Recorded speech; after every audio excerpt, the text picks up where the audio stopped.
Assalamualaikum warahmatullahi wabarakatuh. Selamat malam buat teman-teman semua.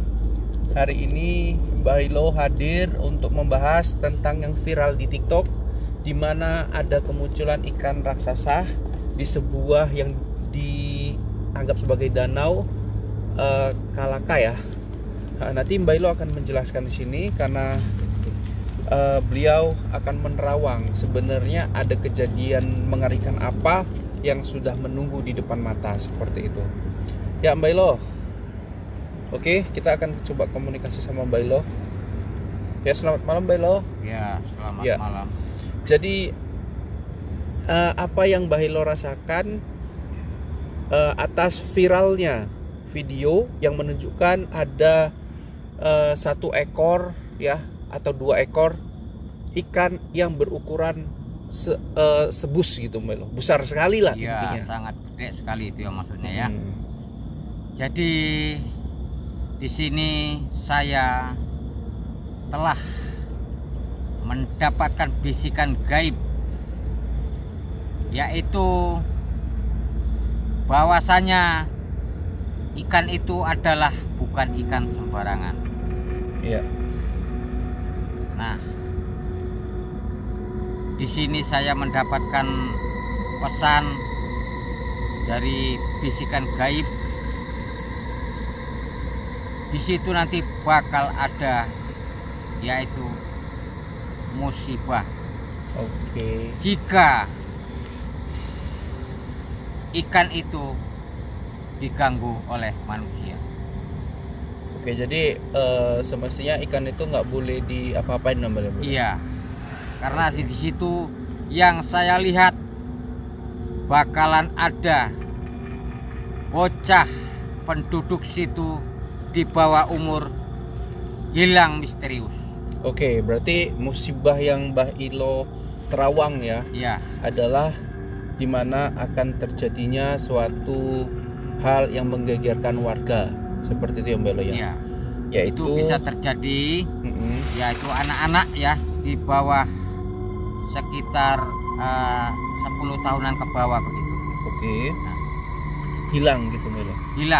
Hilang di sekitaran danau itu atau di mana Mbah Ilo? Ya, termasuk sekitar danau itu ataupun warga penduduk itu. Oke. Jadi menurut Mbah Ilo, ini pertanda kemunculan ikan ini berarti lebih ke hal-hal yang mistis, yang lebih mengarah ke suatu hal yang dimana warga harus berhati-hati Mbah Ilo. Iya, benar sekali. Selanjutnya Mbah Ilo. Nah, di situ ikan itu dia menunjukkan bahwasanya ada nanti bakalan musibah seperti kapal tenggelam. Oke, berarti ini terkait dengan kapal wisata ya Mbah Ilo ya? Iya. Mungkin atau kapal sampan atau kapal yang biasa digunakan oleh para pelaut ya di sana untuk mencari ikan mungkin dan segala macam akan mengalami apa Mbah Ilo? Mengalami korban jiwa. Korban jiwa. Dan Jadi kapalnya kapal itu tenggelam ya? Iya. Oke. Boleh nggak Mbah Ilo kasih sedikit gambaran? Banyak nggak Mbah Ilo korban yang akan terjadi dari kacamata terawangan Mbah Ilo? Iya. Kalau saya lihat sangat banyak. Oke, sangat banyak. Jadi tadi yang pertama ada kemungkinan anak kecil ya yang jadi korban hilang di daerah danau. Nanti aku akan dalamin lagi nih mengenai tentang bocah ini. Yang Ya. kedua, Kemudian ada juga ada yang saya lihat ya. Oke. Di situ ataupun areal situ juga ataupun di kampung sebelahnya. Oke. Itu bisa jadi seperti saya lihat ya, seperti angin puting beliung ataupun angin kencang gitu, hujan sangat deras sekali dan bisa mengakibatkan tanah itu longsor. Oke, berarti ini daerah deket pinggiran danau ya Mbak Ilo? Iya, daerah bukit-bukitnya itu yang saya lihat. Jadi Mbak Ilo, saya ingin memperdalam nih penjelasan tentang 3. Berarti ini udah cuma 3 atau ada lagi Mbak Ilo? Iya, itu cuma 3 saja yang saya lihat. Saya mau memperdalamnya ini Mbak Ilo. Iya, silakan. Izin ini Mbak Ilo. Mbak Ilo, kita telah mendengar banyak sekali kejadian-kejadian hilang ya. anak-anak hilang ya, atau warga-warga hilang di daerah air ya, baik itu di sungai ataupun di danau. Menurut Mbah Hilo, dua hal ini ya, sungai dan danau ini sama-sama ngeri atau lebih mengeri yang mana kira-kira? Kalau lebih ngeri sebenarnya danau, kalau yang tahu mistis. Karena danau ini nampaknya airnya tenang, tapi bisa banyak menelan korban. Nah, seperti itu. Jadi kalau menurut kacamata Mbah Hilo, danau lebih mengerikan dibandingkan sungai. Ya. Seperti itu ya, Mbah Hilo ya. Tidak usah jauh-jauh ya. Itu ada danau juga dulu di tahun berapa tahun yang silam. Itu ada di Sumatera Utara, Danau Pulka. Nah, itu sempat geger para warga ataupun para netizen ya. Di situ sempat hilang bocah itu di daerah danau. Kemudian ada juga Danau Toba yang Mbah Hilo yang pada saat itu di mana kapal wisata penyeberangannya itu mengalami kecelakaan dan banyak sekali korban jiwa yang nggak bisa ditemukan jasadnya karena sudah terlalu dalam ya. Mbah Hilo, tadi Mbah Hilo bilang danau lebih mengerikan dibandingkan laut karena memang melihat dari sisi mistis. Seperti itu. Ini Mbah Hilo prediksi akan adanya hilangnya bocah.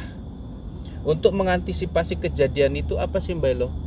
Nah, caranya para penduduk ataupun masyarakat di tempat situ ya. Saya minta mohon janganlah anak-anak umur 10 tahun ke bawah maghrib keluar ataupun di siang hari pada jam 12 siang usahakan jangan sendiri. Dan kalau bisa jangan bermain-main di tempat yang sepi. Nah itu. Jadi bisa diminimalisasi, bisa dihindari ya kejadian-kejadian itu. Asal mau kita bisa mendengarkan apa yang disarankan ataupun yang kita ucapkan ini mudah-mudahan didengar dan bisa mengantisipasi seperti itu. Mbah Hilo, yang kedua tadi ada kapal yang Mbah Hilo bilang. Kapal ini seperti kejadian yang lalu ya di Danau Toba, kapal pengangkut wisatawan. Ini berhubungan dengan danau juga. Ya, sekali kejadian korban jiwa banyak sekali terjadi. Kalau untuk kapal ini Mbah Hilo, untuk menghindari kejadiannya gimana? Ya, kalau bisa ya beberapa ataupun biasanya 41 hari ke depan.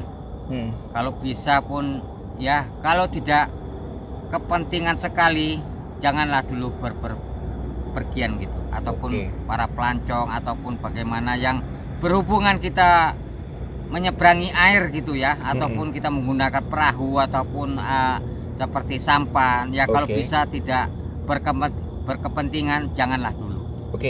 Mbah Hilo, yang terakhir tadi ada angin puting beliung disertai dengan tanah longsor ya. Berarti ini kejadiannya juga melibatkan atas kemunculannya ikan raksasa tadi. Yang saya ingin pertanyakan kembali kepada Mbah Hilo adalah, jika ada masyarakat yang nekat mengambil ikan itu, membunuh ikan itu, memakan ikan itu, apa sebenarnya efek yang lebih serius yang akan terjadi menurut kacamata Mbah Hilo? Nah, weleh. Itu namanya masyarakat situ cari penyakit. Nah, kalau tidak usah kita lari ke mistis dulu ya.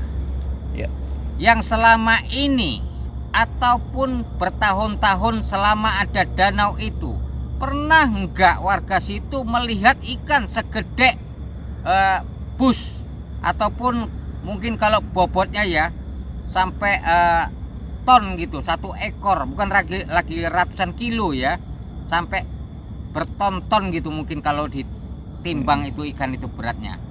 Nah, yang anehnya ikan itu kan bukan ikan sembarangan kalau dilihat. Nah, kalau yang bisa melihat itu sepertinya ikan itu ikan bangsa siluman. Ya, yang sengaja memperlihatkan dirinya. Memperlihatkan diri. Ya, jadi tadi Mbak Elo nyambungnya kemana? Kalau misalkan dibunuh, dimakan itu gimana? Wah, efek yang lebih seriusnya. Bakal ada malapetaka di kampung itu.